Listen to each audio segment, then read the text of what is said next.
Allez, t'as 5 secondes. Allez, allez, allez, allez. Allez, lâche rien. Allez, continue de remonter là. Et salut tout le monde, c'est Mater Cycling. Aujourd'hui on se retrouve pour une nouvelle vidéo. Et ouais, ça fait un petit peu longtemps qu'on s'est pas vu. Ça va faire bientôt une cinquantaine de jours que j'ai pas posté de vidéo. On se retrouve alors en 2025, première vidéo de l'année. On va se retrouver pour le débrief du cyclocross de Mondeville. Donc les cyclocross, comme vous le savez, moi j'ai vraiment pas l'habitude d'en faire. Et oui, parce que ma seule expérience de cyclocross que j'avais à ce moment là, c'était un cyclocross que j'avais fait en Corrèze. Donc vraiment loin d'ici, avec un niveau complètement différent. J'étais en UFOLEP, aujourd'hui là on est en FFC. On est sur une étape de la Coupe de Normandie, donc le niveau va être bien au-dessus. Donc pour expliquer ce qu'est le cyclocross, parce que c'est vrai que c'est un petit peu moins connu que la route, on se retrouve donc avec des vélos quasiment comme sur la route, avec des pneus un petit peu plus larges écrantés évidemment, donc je crois que c'est 33 mm le maximum qu'on peut avoir. On se retrouve du coup avec ces vélos là, on fait des zigzags dans la boue et on fait tout ça pendant à peu près 1 heure et on s'amuse comme des petits fous. Donc là on voit qu'en plus on doit passer par des bacs à sable, on va avoir certains obstacles. Donc là typiquement on a des bacs à sable, on va aussi avoir sur ce circuit de Mondeville, on va avoir aussi des planches, on va avoir des dévers, il peut y avoir des escaliers, etc. Donc on a vraiment des moments où on est quasiment obligé de porter le vélo, à part si on est très fort. Et donc c'est vraiment un effort complètement différent de la route et qui va être vachement intense. Et d'ailleurs ce cyclocross, je le commence dans les toutes dernières positions pour une simple et bonne raison, c'est que c'est une étape de la Coupe de Normandie. Et donc sur les étapes de Coupe de Normandie, les leaders du classement général évidemment partent devant ceux qui sont moins bien placés. En fait, au fur et à mesure de la saison, on gagne des points et ça nous permet de commencer première ligne. Donc là, moi, j'ai marqué aucun point et je commence avec un vélo de gravel. Donc j'ai des pneus plus larges, j'ai des pneus de 40.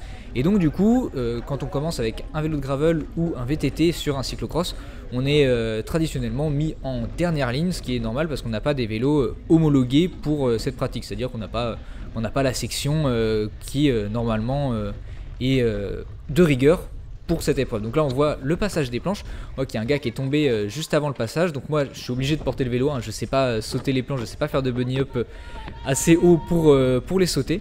Mais on voit du coup que c'est un effort qui est complètement différent de la route parce qu'on est obligé de descendre de vélo, remonter sur le vélo. C'est beaucoup plus technique aussi. Et franchement c'est pour moi une première expérience qui était quand même vachement cool. Et donc en cyclocross, vu qu'il y a beaucoup de virages, il y a aussi beaucoup de relances. Donc c'est important d'être vraiment à fond dans les relances.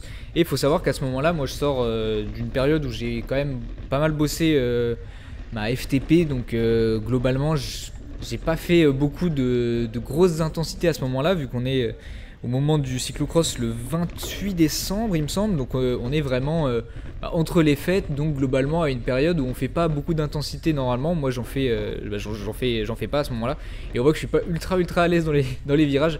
Évidemment vous avez le droit de vous moquer de moi, c'est mon premier cyclocross, donc les virages ça va être un peu pris à la one again. J'ai pas ultra confiance en mes pneumatiques, donc je sais pas jusqu'à quel point ça peut tenir. Et honnêtement du coup j'ai été très prudent dans les virages et on voit déjà que je prends une longueur, mais attendez un petit peu parce que je vais quand même pouvoir essayer de remonter quelques places. Et ouais, parce que ce qui va me faire pas mal galérer sur ce cyclocross de Mondeville, c'est le nombre de virages qui est complètement énorme sur ce parcours.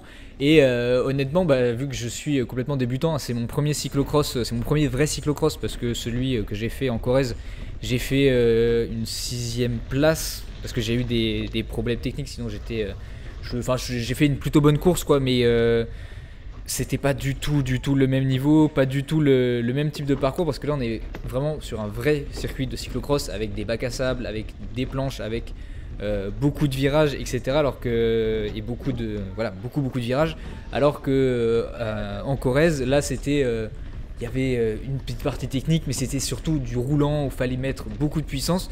Donc de la puissance qu'ici à Mondeville j'ai du mal à mettre parce que il y a trop de virages, donc je suis toujours, on est toujours entre deux virages et donc c'est compliqué de se mettre dans un rythme et de pouvoir mettre les watts quand on manque de pratique comme moi. Et en plus c'est sympa parce qu'on profite du parc de Décathlon, donc on a derrière des petits endroits où il y a des bosses, etc. Donc ça rend le parcours assez sympa, assez, je dirais pas technique non plus parce que franchement ça se passe plutôt bien, mais franchement c'était super sympa. Et en cyclocross, pour expliquer un peu, c'est pas comme sur la route, c'est pas un certain nombre de tours qu'on doit parcourir, mais c'est un certain nombre de temps. Donc là, on s'élance en catégorie élite U23 sur cette course, Et donc pour nous je crois que c'était environ 50 minutes qu'on va devoir parcourir, et après ces 50 minutes on finit le tour dans lequel on est et la course est terminée. Et un grand merci à Stella et Thomas de la chaîne Sous la pédale pour tous les plans d'extérieur que vous pouvez voir durant cette vidéo. Donc je vous mets le nom de leur chaîne à l'écran, n'hésitez pas à aller y passer un tour, c'est une super chaîne sur le vélo évidemment. Donc un grand merci à eux et je vous laisse avec la suite de la vidéo. Et après 7 minutes, un petit peu de galère à tourner un petit peu dans tous les sens, on se retrouve enfin sur la ligne droite d'arrivée.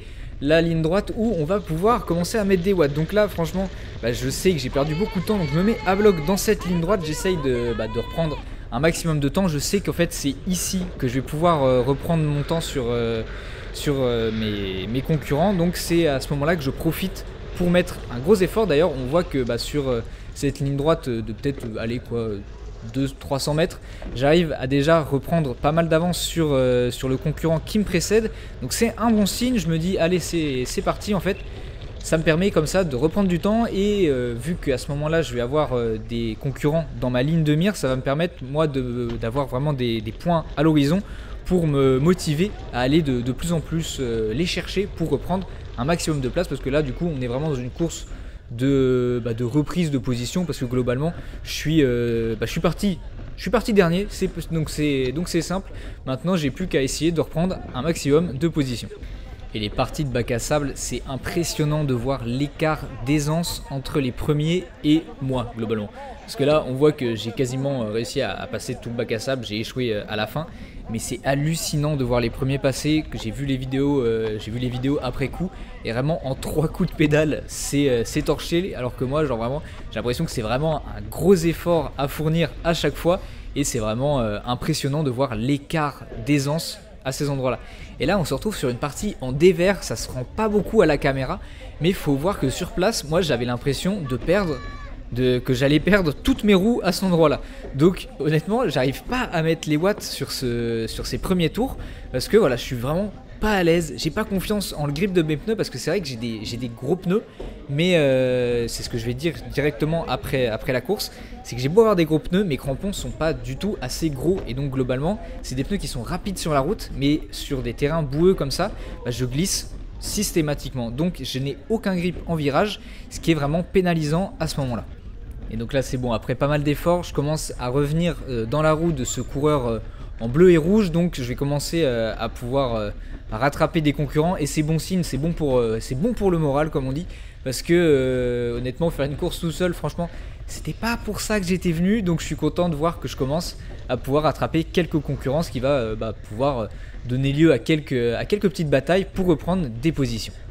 Et donc là exemple type des endroits où je suis pas à l'aise, c'est vraiment les droites gauche comme ça où il faut faire complètement des demi-tours. Là je suis à l'arrêt à ces moments là. On voit d'ailleurs que le concurrent qui me précède en profite pour creuser l'écart, donc moi je suis obligé de faire des relances à chaque fois après, mais vous voyez j'arrive pas à continuer à mettre la puissance, j'arrive pas à la rattraper à ce moment là, parce que ouais, dans le technique franchement je suis à l'arrêt. On voit que le gars a pris quand même pas mal d'écart à ces moments là, et donc c'est vraiment ma faiblesse. Mais franchement le cyclocross c'était mon deuxième, mais franchement j'ai adoré faire ça, donc honnêtement je pense en faire plus à l'avenir, et je pense que l'année prochaine je me ferai bien une saison de cyclocross un peu plus fournie que cette année.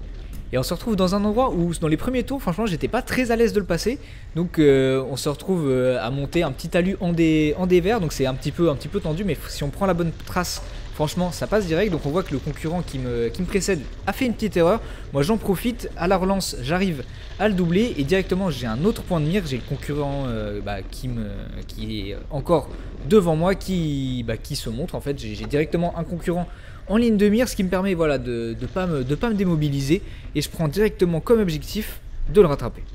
Et on arrive déjà devant le passage des Sandes, au moment où on va passer pour la deuxième fois devant la ligne d'arrivée. Donc on va entamer le troisième tour du coup. Donc on voit qu'à la faveur de cette ligne droite, je vais réussir à rattraper le concurrent qui me précède, et je vais pouvoir me remettre dans un petit effort. C'est des efforts vachement courts finalement, de 10-20 secondes maximum sur cette ligne droite, mais qui vont quand même me permettre de reprendre de la vitesse à chaque fois et de rattraper mes concurrents. Et d'ailleurs, si la vidéo vous plaît, n'hésitez pas à la liker, à commenter ce que vous en avez pensé. Moi, ça me ferait vraiment plaisir. Ça permet vraiment d'aider au référencement de la chaîne et vraiment à pousser les vidéos vers l'avant. Et ça voilà, ça me motive vraiment à vous sortir de nouvelles vidéos. Des nouvelles vidéos d'ailleurs qui vont évidemment continuer de sortir en 2025. Là, j'ai un certain nombre de sujets que je vais pouvoir faire, notamment d'ailleurs avec mon vélo de gravel. Hein. Je ne vais pas vous spoiler ce qui va pouvoir se passer dans l'année, mais vous pouvez vous douter que si j'ai acheté un gravel, c'est pas pour rien. Mais voilà, plein de bonnes choses pour 2025 vont arriver, donc n'hésitez pas à vous abonner. Et moi je vous laisse avec la suite de la vidéo. Et donc là, un tour après, on est toujours sur cette ligne droite, donc j'ai fait un petit peu la chasse tout seul. Globalement, il était trop loin pour qu'il y ait vraiment une vue à la GoPro, mais moi je le voyais bien. Mais du coup, je rattrape encore un nouveau concurrent, donc là je me mets encore à mon rythme dans cette ligne droite. On voit quand même que je suis un petit peu à bloc parce que j'aurais fait tout le début de course à plus de 180 au cœur, donc on voit que lui se retourne et moi aussi, parce qu'en fait on est en train de se faire rattraper par le premier du classement.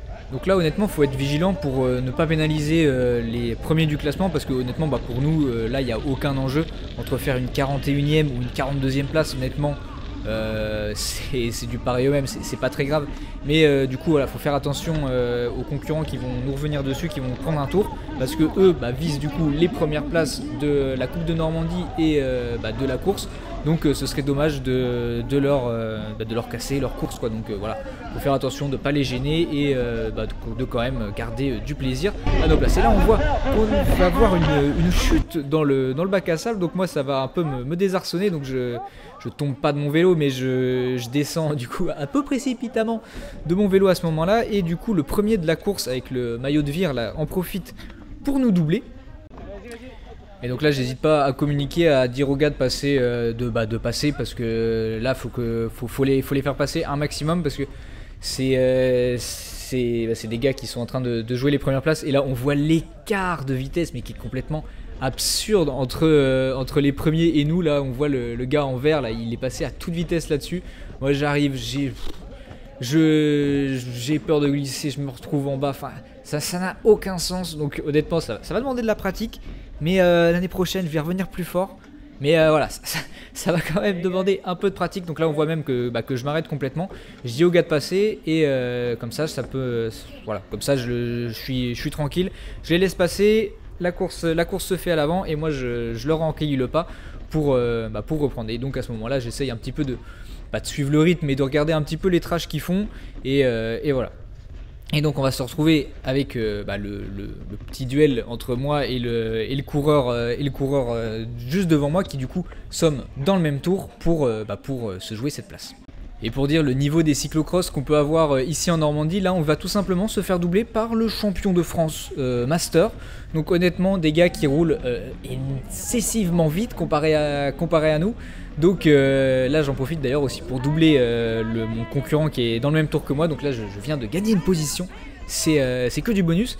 Mais voilà, c'est pour dire un petit peu l'écart de niveau. Donc il y a moi globalement qui fait mon premier cyclocross ici, et contre des gars qui sont champions de France ou des trucs comme ça. Donc c'est vraiment, il y a un énorme écart de niveau, mais franchement c'est ultra kiffant de pouvoir rouler avec des gars comme ça. Et j'ai une marge de progression du coup énorme en cyclocross, parce que voilà, j'ai tellement de techniques à apprendre que franchement c'est vraiment quelque chose que j'attends pour l'année prochaine, de pouvoir faire une belle saison de cyclocross l'année prochaine. Et ça me permettra de continuer aussi par la même occasion les vidéos en hiver, et de pouvoir continuer aussi les compétitions en hiver, parce que franchement c'est toujours sympathique d'avoir la possibilité d'accrocher un dossard en hiver.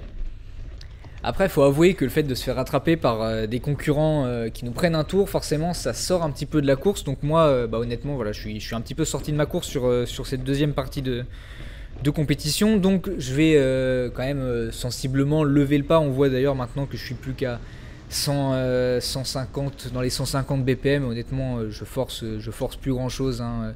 Même dans les relances je relance un petit peu histoire d'eux, parce que là je suis en train de rattraper un concurrent qui d'ailleurs va finir avant moi, il me semble, qui va me redoubler à la fin. Mais je suis plus dans le même optique qu'au départ, où j'avais envie de continuer de grappiller des points, parce que c'est vrai que là voilà, je suis quand même assez mal placé sur la grille, je suis quand même très loin. Donc franchement, il n'y a plus cette même volonté qu'au départ. Et ce qui est une énorme chance en Normandie, c'est le nombre d'organisations de cyclocross et de courses qu'on a. Là, on peut vraiment féliciter nos clubs, féliciter les organisations là-dessus, parce que c'est formidable le nombre d'organisations. Là, on voit que ce cyclocross est super bien organisé, par exemple. C'est super, c'est vraiment top en fait de pouvoir accrocher un dossard quasiment tous les week-ends, peut-être même 2 fois par week-end tout l'hiver. Là où moi j'ai déménagé dans le Lot, et c'est vraiment à ce moment-là qu'on voit les écarts, c'est que dans le Lot il y a aucune organisation qui est prévue. Il n'y a aucun cyclocross à moins de 200 km de mon lieu de domicile, et j'exagère presque pas.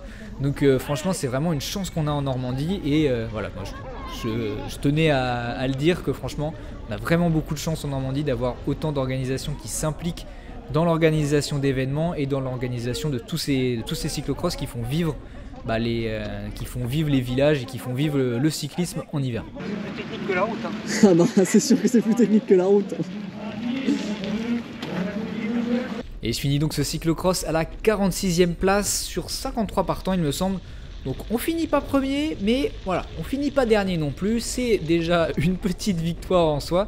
Donc franchement j'espère que cette vidéo vous a plu, j'espère que voilà, ça vous a plu de changer un petit peu d'univers, de venir découvrir le cyclocross avec moi. Je vous invite donc à venir liker la vidéo, à venir commenter ce que vous en avez pensé. N'oubliez pas non plus à vous abonner, et je vous laisse avec une petite réaction à chaud de ma part. Qu'avez-vous pensé de ce circuit? Les sensations? Très glissant, trop glissant. Pas du tout. Et sur les parties roulantes avec tes gros pneus là, c'était un peu galère, non? Non, justement, je pense que j'étais mieux sur les parties roulantes que sur les parties techniques avec les pneus. Ok. Parce que ça, t'as pas de grip en fait dessus.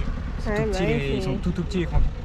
Ok. Donc voilà. Parce que Thomas il disait que tes pneus ils étaient trop gros, genre que c'était pas réglementé apparemment. Ah oui, c'est pas réglementé. Je suis parti tout Et dernier. du coup ça pouvait peut-être te pénaliser. Ouais, Hein. je pense que c'est juste un manque de skill. Hein.